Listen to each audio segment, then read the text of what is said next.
Hello, ladies and gentlemen. It's a chess show on Pod TV. My name is Sasha Star, and my guest today is a brilliant Professor Ken Regan. Welcome to the show, Ken. Thank you very much for having me on again. You Yeah. may see a four-legged creature walk in the background. That's our new adopted senior dog, Susie. Oh, Yeah. congratulations. Yeah, Yeah. looking forward to see.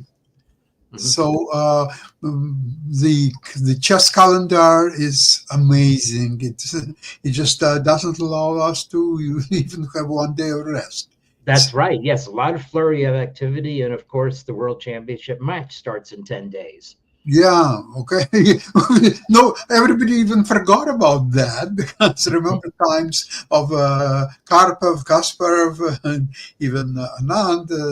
It was like the celebration of the year. It was the most important chess tournament or match of the year. And today, it's such a great display of chess of all kinds.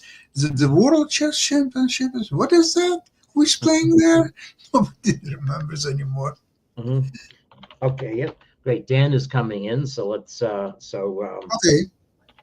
yep. So let's turn into, hi, great. Okay, welcome. Hi, Dan. Welcome back. Hi, Sasha. Hi, Ken. Good to see you both. Dan Good. Fleetwood, also a distinguished professor at Vanderbilt and traveling much more than I have been. Yeah, it's been a crazy couple of months. I've missed a lot of really exciting chess events during that time. Mhm. But you were in Europe. You were closer to them, but I guess you couldn't I get was over. closer, but in some ways I was farther away because it was the distance in time was more important than the distance in space. That's true. Chess really has connected up the globe. So I'm sitting here in Buffalo, and we're going to talk about the world champion is in India, in Kolkata, actually, the one city in India where I have a lot of contacts. Mhm. And except that I owe a PhD thesis review of one of their students, I should tell them, hey, get over the place. The venue they're playing is a fantastic modern construction building right across, a couple blocks across from the Victoria and Albert Memorial. That is Mhm. the great colonial architecture, which they preserve as a center of the city with parkland. So it's a spectacular venue. Wow. Run by Tata Steel. And the other focus is on Pozarevats in Montenegro, where the European Individual is taking place. Hmm. Which will seed 20 spots into the World Cup, which in turn is a World Championship qualifier. Yeah. Mhm. A lot of things are happening. And which tournament would you like us to showcase? Well, we'll put on Carlsen versus Erigaisi. So Erigaisi has been running up the ranks, and he is also quite a talent. He's kind of not received as much press as other people, but he slid over 2,000. He was leading early on in the Chennai Masters tournament that was just held, and then he fell back a bit. And Arvind Chittambaram, who himself was a noted prodigy 10 years ago, caught him at the end. So I'll share this just to the tab of the game. Okay. This is a very much another example of an uncompromising game. So Sicilian defense, but the comes in, I think this is a Khan variation with the early queen c7. No, Taimanov variation. I'm sorry. Khan might not have the knight on c6, but anyway. So the idea is that Black is going to go for accelerate queenside counterplay, okay, even at the cost of developing the king side. But Black's formation of pawns d7, e6, f7 is very solid. It's hard for White to break through, especially if White is not playing to open up the f5. Well, we'll see all those themes come into play. So White castles queenside right into Black's play, but now White has free reign over the center and an enormous lead in development. So it's really a question of can White's lead in development affect a breakthrough, or will Black's pressure on the queen side prove out. Okay, so it's prudent to get the king out of the line of black's 2 pieces on the file. And now white starts advancing, but black has managed to bring another piece over to the queen side, so eliminated one of white's defenders. Interesting thing, actually, just to notice, should notice these things. Why can't we grab a pawn? Well, the reason why we can't grab a pawn is that if you take the knight with the bishop, there is a skewer on your rook. And if you take the knight with the pawn, well, this is very sorry. Okay. Yeah, that's just sad. It's bad. Well, actually, it's bad. Still worth definitely looking at. So this is where black's lack of development caused. Black is up an entire piece. However, white is simply going to infiltrate, and the computer can see ahead a lot better than a human being can that black is not going to be able to defend this position. But a human being can make the estimate that says, I'm never getting my rook out of that corner. And my king is going to be hunted down on this diagonal, on these diagonals at some point. Okay. So, some of these positions the computer can defend, but it's a little important detail. So black keeps the play in front of him, so to speak, by capturing the bishop. Now white guards the pawn. Now black wins a pawn. Wow. And wow is right. But it is the best move, and the computer actually gives black a slight advantage from this position. Like saying, wow, I can poke the lion and get away with it. But here we go. Yeah, we stop to munch a pawn. The one effect of munching that pawn is it is going to limit white's pawn storm options on the king side. And the other point, though, is that black, again, erects a light square blockade. So all of black's pawns are on light squares, and yet black's light squared bishop is not inconvenienced. It has the best perch on the board on d5, where it can't really be disturbed, although white can try to trade it and then break through on the files. So black has this bulwark, but white can try to storm it. So this, I guess, is a regrouping to try to put pressure on the king side.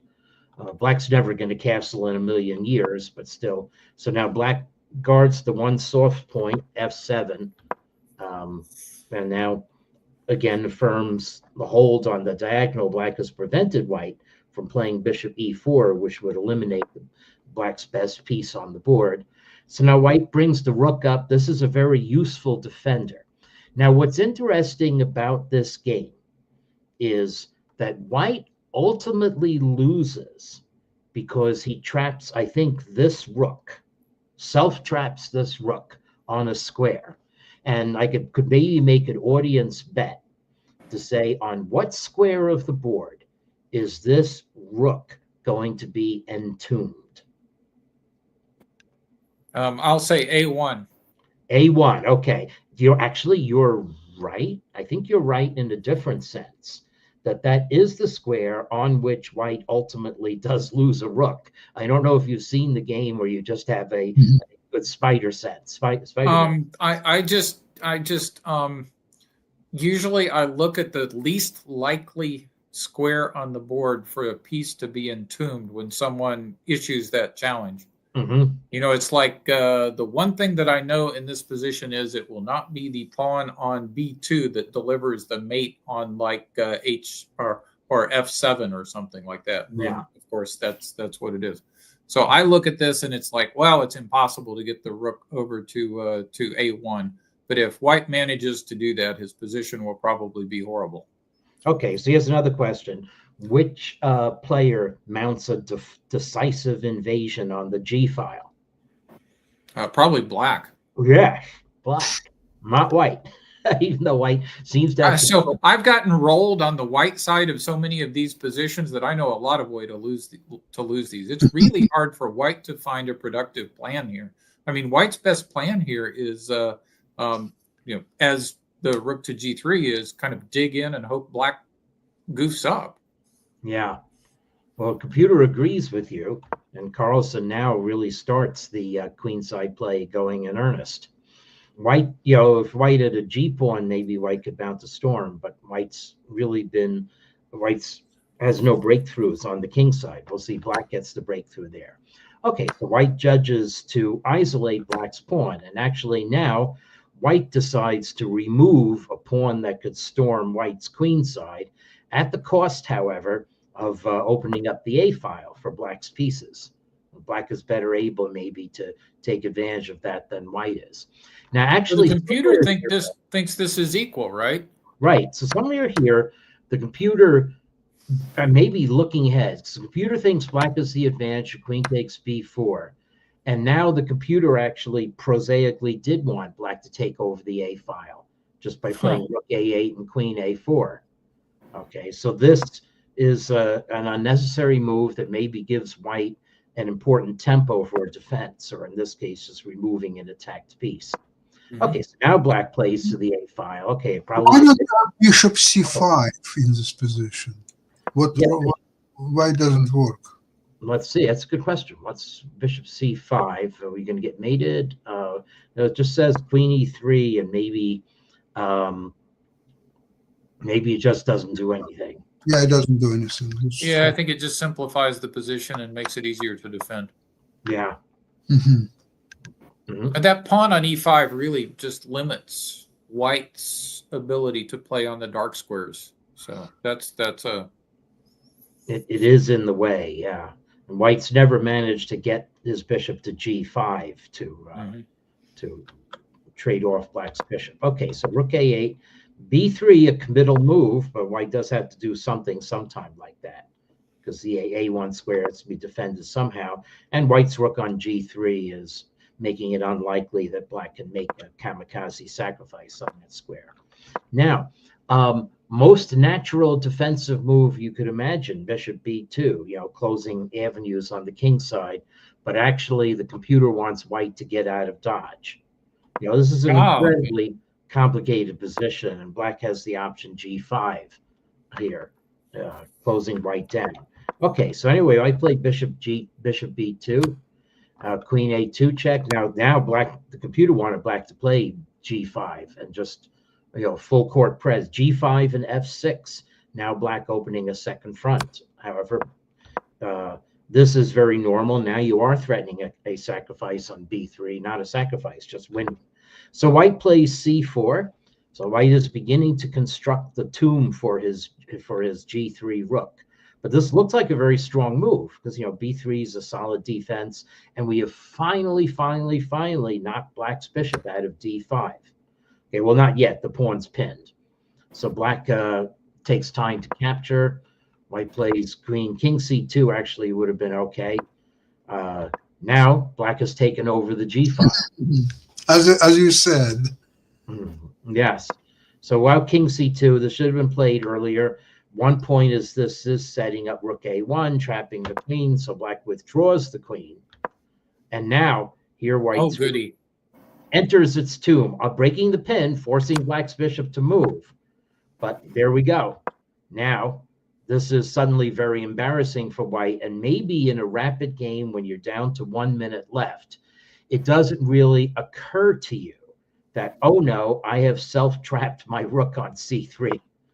So anyway, so attack the queen, but now white lacks key moments for defense. So already the computer can tell that black is winning. So there's somehow the rook c3 move just lost a key tempo that would have been better had by playing bishop f3 to get rid of the bishop, or rook a1 to and rook a7 to get some counterplay. Counterplay against black's d7, which is the one weak square he has. But it's brutally ugly. Yeah.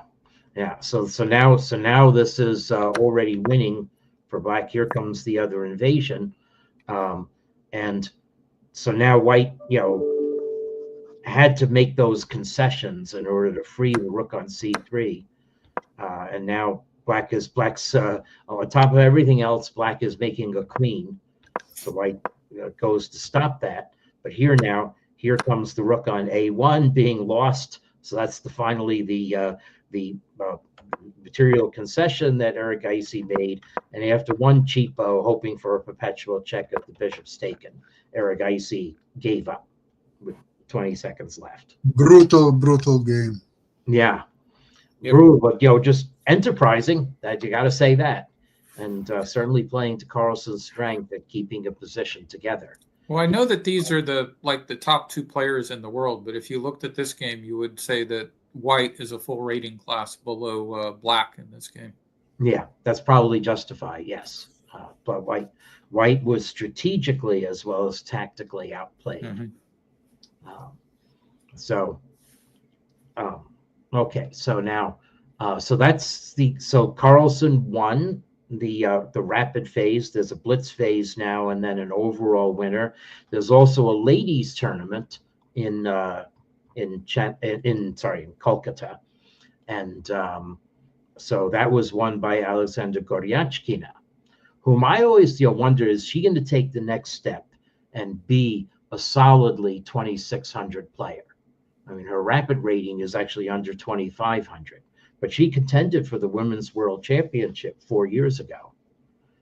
So I've always been left wondering, when is she going to make the? Yeah, I think her strength is just about fully equal to Ju Yinzhen.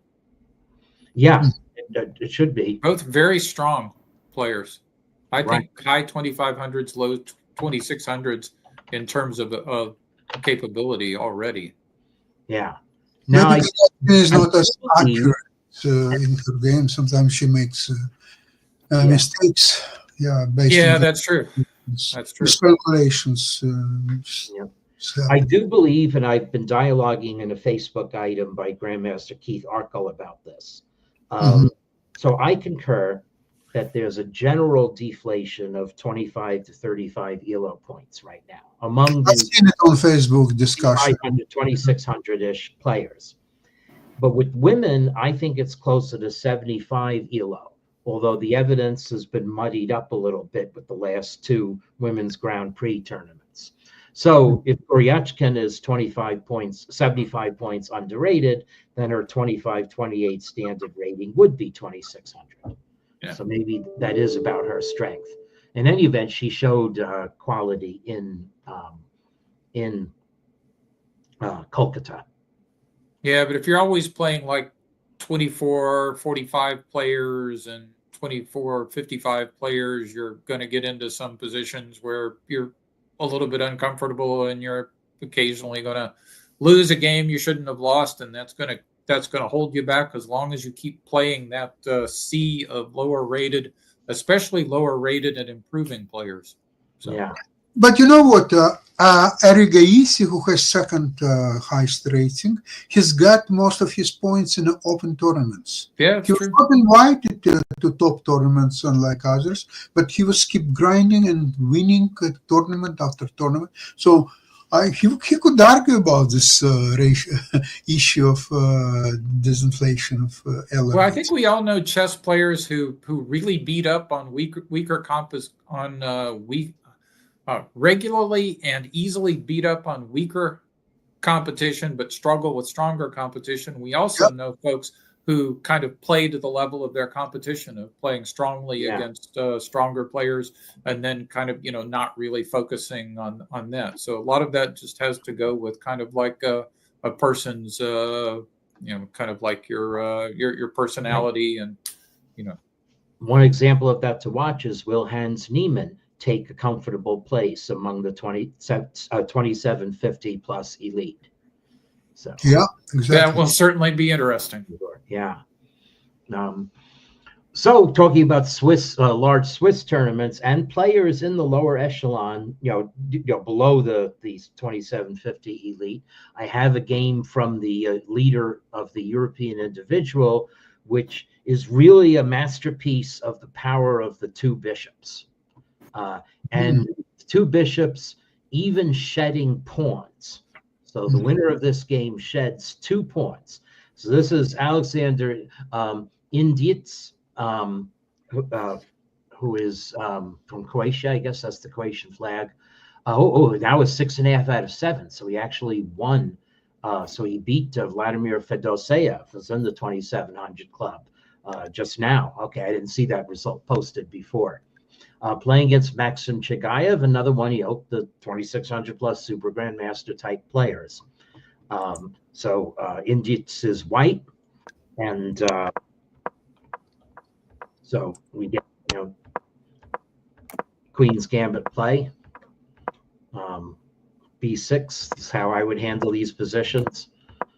Nothing to criticize about Black's play. This is the normal counterplay, and now it's really jockeying and maneuvering and deciding what pawn structure. So this does now right away lead to classic isolated queen pawn position for white, whose advantage is that white can use that pawn for outpost on e5 and general pressure in the center.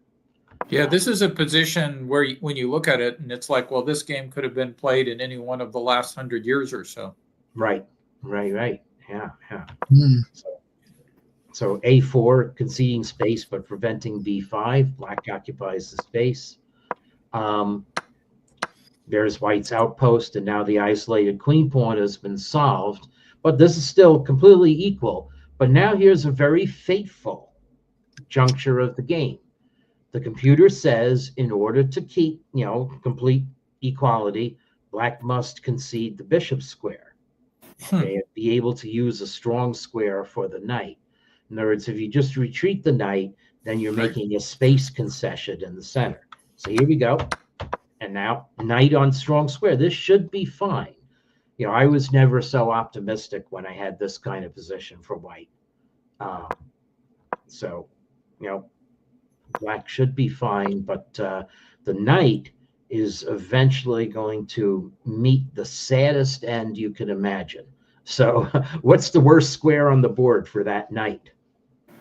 It's not H1. It's not H1. No, it's in its own half of the board.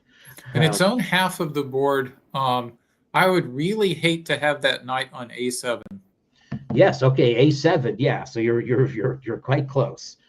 So that's how does white bring that about? That's the black magic that's going on here. Okay. So the knight, however, is very neatly ensconced on B4. So I guess when you evaluate a two bishops position against bishop and knight, the first thing you ask is, does the knight have anchor squares? And if the knight does, then usually there's compensation here. And Black's knight is two anchor squares, B4, and D5.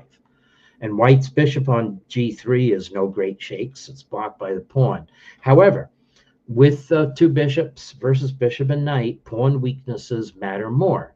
And Black has one pawn weakness, which has in fact just been emphasized by Black's last move, that is moderately difficult for Black to cover. And it's the pawn on the dark square B6.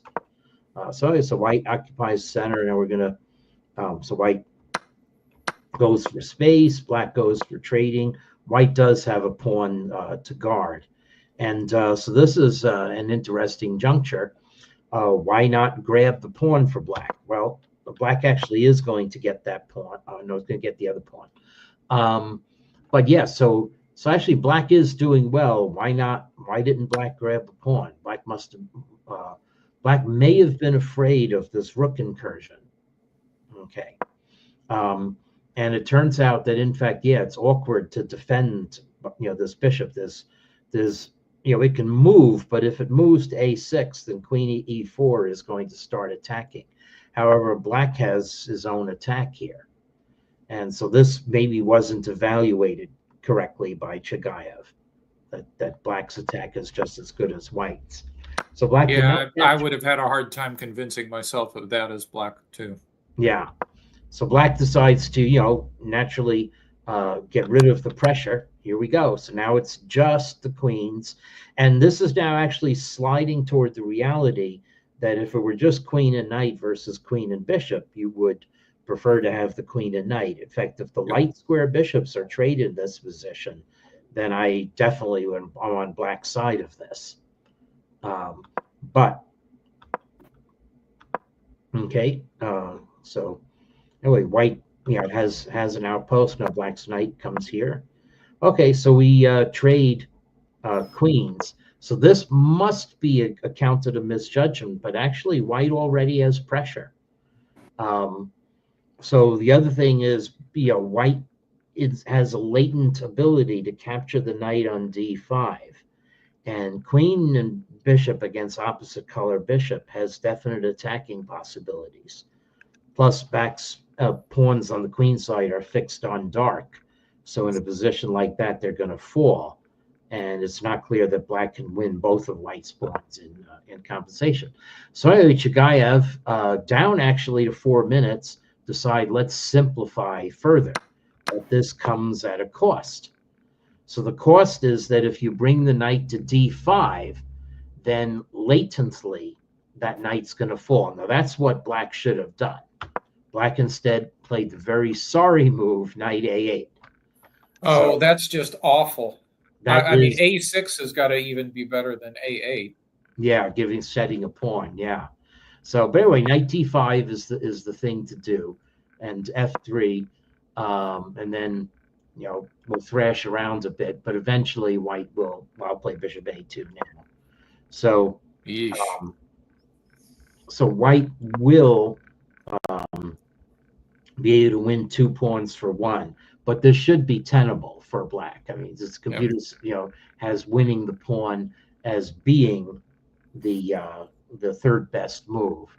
Not much different from just shuttling around, maybe activating the king. But anyway, what's going on in this position is that black is able to win back 1 pawn because that pawn was fixed. And okay, so this is difficult because white has possibility of penetrating on the king side after forcing the g7 pawn to move. So this, I wouldn't be super comfortable of my ability to draw this as black. Okay, nevertheless, it's a better fate than what actually happened to black in this game with the knight going to a8. Okay.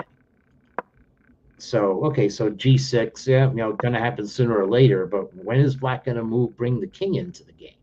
Well, there is an impediment to bringing the king into the game. So king f8, f3, and now, let's see, black does not play king e8. So why was black possibly afraid of playing king e8? Such a natural move. Okay, well, bishop g5. Now you can bring your knight out. Bishop e3, and now you have to commit yourself to, again, putting the knight here. And actually, it's better because after you retake, you'll get both of white's pawns for yours. So this is. I think this looks fine. Yeah, this looks fine. So why didn't black do that?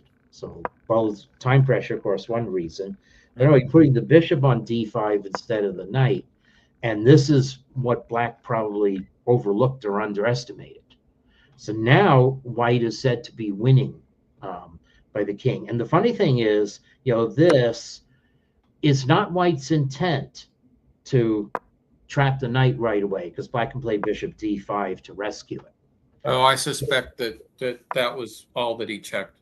Yeah. So the real point of this position, though, is that white's knight's dead. But you don't have to. The knight's dead. And not only that, now I'm covering e8, so you're not going to get playing almost a knight and a king down in this position because it takes multiple moves to get any activity. Wow. Yeah. So this is 2 bishops dominating the board, even at the cost of a pawn. Well, white's going to stack more than that. That's what makes this remarkable. So here we go. So black did capture. Okay, so now the thing is, again, looks like black is covering everything, but black is not going to be able to keep white from filtering into this position. So someone said that there was a Zugzwang motif in this position, and I have not found that.